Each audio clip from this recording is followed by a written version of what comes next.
you will thresh mountains, and you will pulverize. Last clause of verse 15. Wa gabayoth chamatz tashem. Wa gabayoth chamatz tashem. And high hills like chaff you will make. Verse 16. Ta zaram waruch tasham.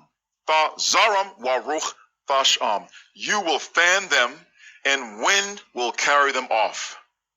Wa sira tapetzotham. Wa sira tapetzotham. And tempest will scatter them. Wa'atha tagel ba'ya'o. Wa'atha tagel ba'ya'o. And you will rejoice in Ya'o. Bakadosh Ya'o Sha'al Tathalal.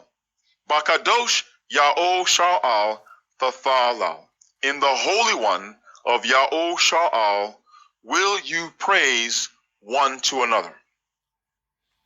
In the last video, we ended by talking about how the true people of this book, the so-called Israelites, YHWH in the pure language, they are supposed to be identifiable as a defenseless worm in the world until they have an exodus out of the lands of their punishment in the west, where they were brought by ships to be slaves in the land of the pyramids, and they migrate to the islands of the Far East, where they will renew their power. Calling them a worm is meant to be both an insult and also a description of their condition at the bottom of the barrel, and with the crabs in the bucket mentality. But once the worm has relocated to a new environment in the islands of the East, the worm is going to be transformed into a weapon of mass destruction, a weapon that will cut down mountains and high hills. This is a reference to nations and how the worm is going to bring them down. Let's clarify that the threshing tool of the prophecy is not to be confused with the heavy threshing sledge board which a farmer drags over stalks spread out across the threshing floor to loosen grain from husks. A threshing sledge poses no threat to a mountain or a hill. The tool in question is a very different kind of farmer's tool. The imagery is that of an iron pickaxe with a long handle and at right angles to an iron bar having a sharp pointed edge at one end and a sharp chisel edge or another sharp pointed edge at the other end. This tool, and not the threshing sledge, is the kind of tool you'd use to break up rocks in earth. But like most handheld objects, it can easily be appropriated as a weapon. But how does the worm manage to do this? How does the worm become a threshing tool that can cut down mountains? We know that the worm has to extricate itself from the environment that is geared towards making sure that the worm stays a worm, forever emasculated, powerless, subservient, and weak. The worm has to leave, not just move to a different state or buy land in a remote area of the same country, but exit the entire country. We cannot build ourselves up anywhere within the boundaries of our oppressor's stolen land. History has taught us that over and over and over again. If you believe in the prophets of Yahweh, the prophets of this book, then you know the destiny of the worm is not just to build itself up to be a prosperous nation. The destiny of the worm is to bring down powerful nations on its way to the top. It cannot do that by learning how to shoot a pistol, or joining a gun club, or forming a militia and stockpiling military-grade weapons. The worm does not thresh mountains that way. The worm becomes a simple farmer's tool, not a tank, not a fighter jet, not a nuclear missile. The pickaxe is not a conventional weapon. The pickaxe represents nature, weaponized nature. Other than mere cloud seeding, which is the artificial technology that creates rainfall, no nation on earth has the ability to weaponize nature and call forth a Category 5 hurricane on demand and aim that storm at a specific target. No nation has that capability, but the worm will. The race to manipulate weather and geological hazards has been ongoing since the 1950s, but no nation has been able to weaponize earthquakes, tornadoes, typhoons, or meteor impacts. But imagine if a nation could do those things. Just imagine if a nation suddenly appeared on the world stage with the power at its disposal to create catastrophic events through natural processes. The world would be at the mercy of that nation. Even the most powerful nations, which are the mountains and the high hills of this prophecy, would be defenseless. conventional modern warfare, thermonuclear intercontinental ballistic missiles, aircraft, drones, battleships, submarines, all of it becomes obsolete and ineffective against a nation controlling the forces of nature. The brass ring of military geophysics is the unprecedented ability to tap the forces of nature on a massive scale and trigger natural catastrophes with devastating human consequences. It cannot be coincidence that the prophets of Yahweh, such as YHWH, foresaw thousands of years in advance that their nation would one day possess this ability. And here we are in the 21st century, and we see nations taking environmental warfare seriously, believing that it is well within their grasp, and they are actively trying to beat each other to the finish line of making environmental cataclysms a part of their arsenal. The nation that is able at will to trigger vast cataclysmic events, that nation will trump any nuclear-armed nation. This prophecy we are reading now is saying that that nation will be the worm that has moved to the islands of the east to renew their power. That's how the worm becomes a threshing tool that levels mountains. Wind and tempest, i.e. natural disasters, will be unleashed by Yahweh upon the powerful nations of the world at the word of his people who will be in the wilderness.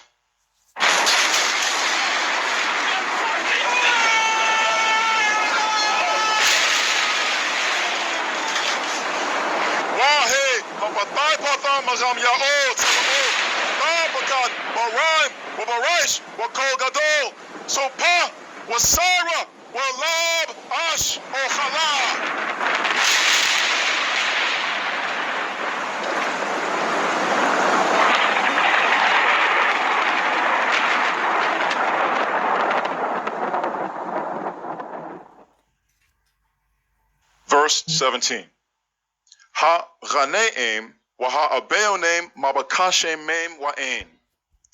The oppressed ones and the needy ones, the ones seeking water, and there is none. Lashonam batsam nashata. Lashonam batsam nashata. Their tongue in thirst has dried up. Ane ya'o ainam. Allah ya'o sha'Allah izabam. I, Yahweh, will respond to them. The higher power of YHWH, not will I abandon them. He just told you in verses 15 and 16 that his plan is to put wind and tempest, the forces of nature, in the hands of the worm once the worm has migrated to the islands of the east. He is well aware of what that must sound like to you in your present condition as a worm. You're thinking this must be some kind of joke. There's no way this can be real. There's no way that the Almighty is real, and this is what he's going to do. It is not even remotely plausible to think that this could actually happen, but it is. Verses 17 and 18 show us that he anticipated your reaction, so he's telling you these words. You are oppressed ones. You are needy ones, the Obeo name. You are seeking water, and there isn't any to be found. Your tongue has dried up because of thirst. You are a worm. But if you obey him, and you go to the islands of the east, where he is telling you to go, you are not going to be oppressed ones anymore. You are not going to be needy ones anymore. You are not going to be thirsty anymore. He has not abandoned you. When you call him, he will answer. That's his word, not mine. I'm just a messenger. Verse 18. Apatach gal shepeim naroth. I will open rivers upon high lookouts. Wabatoch bakayoth ma'enoth. And fountains in the midst of plains. Ashem madbar la'agamem. I will make the untamed land for a pool of water. Wa'aratz seh lamotze'emem. And a land of solitude for springs of water. The word madbar in this verse is usually translated as wilderness in the heathen English Bibles, and that translation is not inaccurate, but it is somewhat misleading. Madbar means untamed land, a land that is not developed yet by people. It is untouched. The other word in this verse that we need to clarify is the word seh, which is translated as dry land in the Queen James Virus, and this is definitely incorrect. This word means an isolated area, a secluded area, a place of solitude. It's not a desert, but it's not easy to get to either. It's off the beaten path. In other words, you are heading to the islands of the East, and more specifically to a secluded and isolated area on one of those islands, an area of land that has not been developed by people. It is unoccupied land waiting for you to move in and to develop it. His promise to you is that he is going to open up water sources, rivers, fountains, and springs. These are all references to resources, not literal H2O, but material wealth that will begin to transform the worm and renew its power. Again, he is reassuring you because he knew what would be going through your mind when you finally hear and understand what he's been saying all along in this chapter. He knew it would be an eye-opener and that you would need to be encouraged and reassured. Verse 19.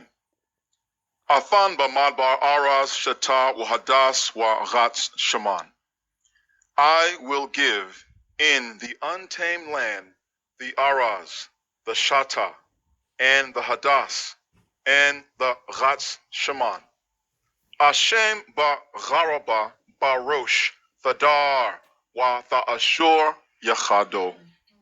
I will put in the unoccupied land the barosh, the thadar, and the tha'ashur together.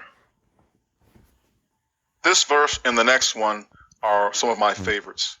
What we have is a list of 7 different trees. The araz is the cedar tree. The shata is the acacia tree. The hadas is the myrtle tree. The 4th tree is the ratz shaman, which means oil tree. But this is not the name of any known tree in the scriptures. The olive tree has a different name, and oil can also be extracted from several different kinds of trees besides olive trees. I'll come back to this in a moment. The barosh is the cypress tree. The thadar is the oak tree. And the tha'ashur, the last tree, the 7th tree, is the buxus tree or the box tree. He is putting 7 kinds of trees in the same untamed, undeveloped, and unoccupied land in the islands of the Far East, where he is telling his chosen remnant to go. Why? Because he's planting a garden in the East once again. But this time, it's not a garden of literal trees. He's planting a garden of people. The 7 trees are 7 assemblies of people that he is going to establish and organize in the wilderness. It is the foundation and the foothold of the kingdom on earth. It begins in the wilderness, just like the first kingdom of Yahweh began in the wilderness when Moshe reared up the wilderness tabernacle. If we look back at history for a moment, in the first wilderness, the camp of YHWH was divided into 5 campsites, with the tribe of Loe having its own set-apart campsite near the tabernacle in the middle of the other 4 campsites, as they were the priesthood of the nation. The eastern campsite was the campsite of Yehuda, aka Judah. The southern campsite was the campsite of Rehoboam, aka Reuben. The western campsite was the campsite of Aparim, aka Ephraim. And the northern campsite was the campsite of Dan. Each of the 4 campsites surrounding the area of the tabernacle contained 3 tribes each. This was the tribal organization and camp setup during the 40 years of the first wilderness period.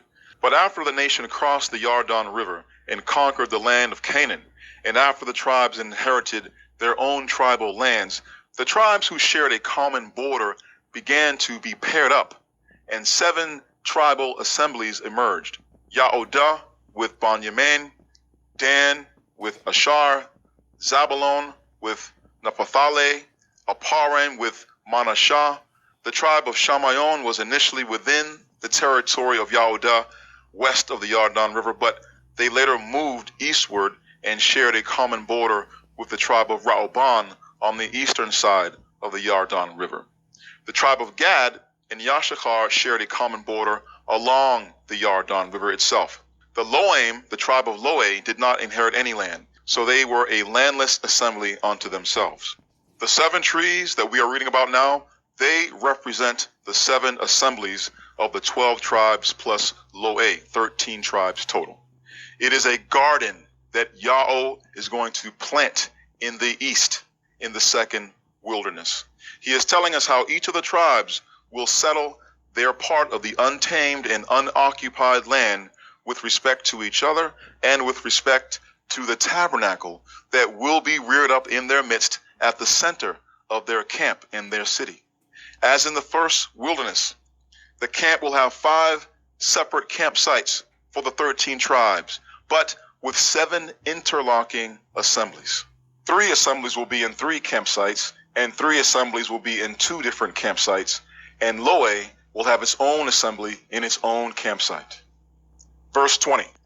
Laman yara'o wa yadayo wa yashemo wa yashchelo yachado. So that they will see, and they will know, and they will consider, and they will understand together. You see, these are just words right now. Just words. All this talk about building a nation in the islands of the Far East, with the tribes encamped around a tabernacle gilded with pure gold like the days of old. These are just words right now. But when these words come to pass, when this garden of 7 trees is planted and growing in the wilderness, when it begins to happen, his people who are there to witness it with their own eyes, their zeal and their love for him will go through the roof. Because together they will understand. What will they understand? Cheyad Ya'o Rashatazaf Wakadosh Ya'o Sha'al Baraha. For the hand of Yahweh has done this. And the Holy One of Yahweh Sha'al, he has created it. Yahweh did this, not man, not a ravenous bird in the east. Yahweh alone, Yahweh himself. His handiwork will be undeniable. 7 is also important for another reason. 7 is the number of candlestick branches on the golden menorah. And the menorah belongs in one place and one place only. And that is inside the tabernacle. Remember, the Ghatz Shaman, the oil tree, which I said earlier, does not represent any specific species of tree. It's the 4th tree of the 7 trees because it represents the menorah's middle candlestick, the set-apart candlestick, which bears up the other 6 candlestick branches. The Ghatz Shaman, the oil tree, is the tribe of Loe, the priests, and the 6 other trees are 2 tribes each. The golden menorah represents our nation, but the flames have been extinguished by the curses and the punishments that we had to endure. But we are being told by Yahweh through his prophet that he is going to reignite the flames of the menorah and put his people back together again in a land of their own, in a city of their own, with 5 campsites and 7 interconnecting assemblies in the wilderness, which is an archipelago of islands in the east, where his name is now being reproclaimed by a ravenous bird. It will be the city of Yahweh, and it cannot be his city if he doesn't have a house there. The tabernacle of Yahweh, his house, is going to be rebuilt in the wilderness, and his people will encamp around it like the days of old, and they will rejoice because Yahweh will dwell among them once again. And you better believe the forces of nature will be obedient. Kome wadoshe batseon, che karanach Hashem barazal, wa parastech Hashem nachosha, wa hadkoth ramem rabem, wa hachramte layao batsaim, wa chelam laadon chal haaratz.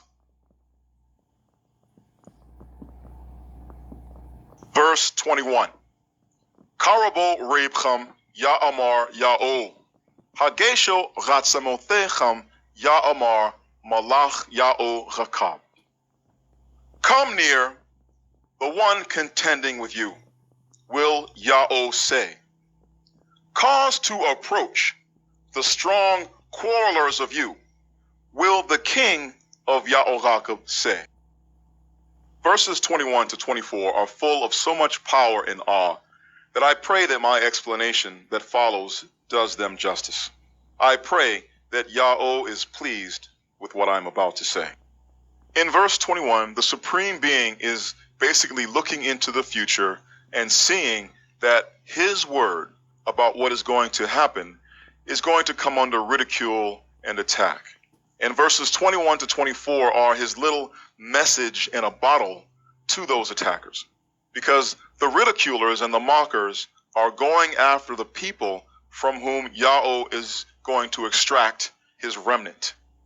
Everything that I have said in these past 3 videos about this chapter in the book of Yahsarel has never been said or taught by anyone before. It's not something that I figured out on my own. It's what Yahweh told me. If I'm wrong, then it was not Yahweh who was speaking to me and by me. If I'm right, then that means that everything that I've said is going to come under serious criticism and attack. No one has really needed to throw any darts at chapter 41 of Yahsarel before, aside from the typical criticisms given to the entire book as a whole. All that changed since I began teaching that this chapter is talking about an exodus to the east by descendants of the slaves shipped to the Americas. Now, all of a sudden, the message of chapter 41 is under serious attack. For those of you who do not believe in the Supreme Being and think all of this is just religious nonsense and a waste of time, I would just caution you to take into consideration the fact that everything that exists has its opposite.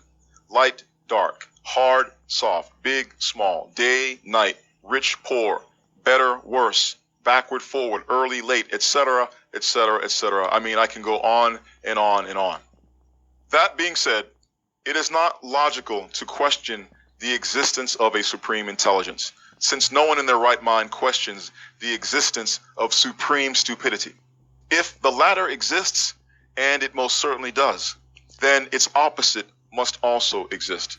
You may not like the way the Supreme Being behaves, but that's irrelevant to the question of his existence.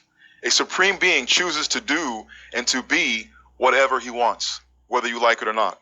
He does not care what grade you give him. Your opinion simply does not matter. If you are a Supreme Being, it means you can choose to peek into the future, see what's going to happen before it happens, and if you want, you can change things and predetermine how you want things to happen. Or, since you are a Supreme Being, sometimes you can choose not to look into the future and just let yourself be surprised as events play themselves out. A Supreme Being has that prerogative, and we see the Supreme Being, whose name is Yahweh, the only Supreme Being there is, exercising both prerogatives in the scripture. A Supreme Being is always in complete control of everything. His creation can never outsmart him, never outthink him, and never put him in checkmate. Nothing happens in his creation unless he either allows it to happen or he is causing it to happen. Why am I saying all of this? It's because, as I said earlier, no one before me thought chapter 41 of this prophet's book was saying what I am teaching now. And the mockers and the ridiculers have launched fresh attacks. And there is no name among the plethora of names being attributed to the Supreme Being that has ever experienced the kind of ridicule and blasphemy as the name that I proclaim from the East. The name he told me in 2012, and then after 5 years of study and reflection had me go public in 2017. That name is Yahweh. Verse 21 is a summons to the mockers and the naysayers. Step forward, please, and let's have a little chat. Because Yahweh knew in advance that attacks would be launched on his name and on his prophetic statements about the future. Verse 22. Yagesho wa yagero lano athashata grena hara ashanot mahama hagero wa nashema labno wanadai acharethan o habaoth hashmeaino. Let them approach and let them tell to us that which will happen. The first things, what are they? Tell, and we may put to our mind, and we will know the end of them. Or the things coming, cause it to be declared to us. In other words, since you reject what I'm saying about the future, and you don't think I know what I'm talking about, then please, if you would be so kind, you tell us what is about to happen if you know. What I find humorous about this advanced challenge from the Supreme Being is that the mockers are not going to say what the future holds. All they are going to do is reject and throw mud on what Yahweh says about the future. That's what mockers do. They don't get inside the ring. No, no, no, no, no. They throw eggs and tomatoes from a safe distance. They'll say, whatever the future is, it's not going to be that crap that you just tried to feed us. That's what mockers do. They will never have an alternative or a viable plan of action going forward. They're just going to make fun and dismiss what you are saying. Verse 23. Hagero wa'atheoth la'achor wanadai che alaim atham. Ap thetebo wa tharayo wa nashathai wa na'a yachado. Tell the things to come hereafter, that we may know that you are gods. Indeed, you will do good and you will do evil, that we may gaze and that we may observe together. Another tongue-in-cheek, sarcastic challenge from Yahweh, the Supreme Being, to the naysayers, but also one he knew they would never man up and do. The self-proclaimed conscious people and the self-proclaimed enlightened and the awakened, those claiming to be gods, they will never do what he is challenging them to do here. They cannot call forth and determine good things to come in the future like he does, nor can they determine what evil things will happen in the future like he does. If they could, they would, so that we would all know for a fact that they are what they claim themselves to be, and that the BS rubbish they push is actually valid. Verse 24, last verse for this video. Han, atham ma'em, wapailcham ma'apas, tho I ba yabachar bacham.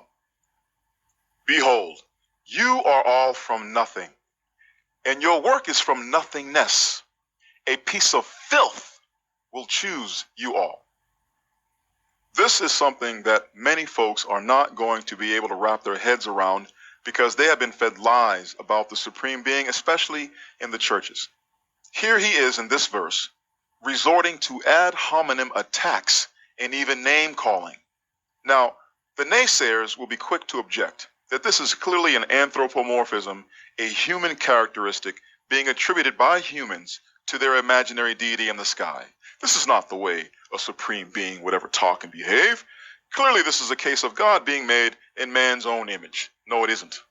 It's a case of the Supreme Being acting like a Supreme Being and doing whatever he wants, which now happens to be using insults, inflammatory ad hominem, and name-calling to express his displeasure and his utter disgust. But wait, there's more. The word thoai ba in the pure language is the equivalent to an expletive in the heathen's English that I will not repeat in this video. But the viewer should know that it has the same impact as that expletive when it's being used pejoratively. Thoai ba is the equivalent of excrement coming out of your rectum. The Supreme Being considers you to be the same as excrement from the rectum if you choose the naysayers and their opinion over his word via his prophets. He is using the word thoai ba pejoratively. Why is he so angry? It's because he knows that many of his own people are going to choose the naysayers over him. And that choice is going to necessitate him destroying them, just like you do when you flush excrement down the toilet. Ba'charab yamoto chol chata'e chameh ha'amarim latagesh tagdem ba'chedeno harai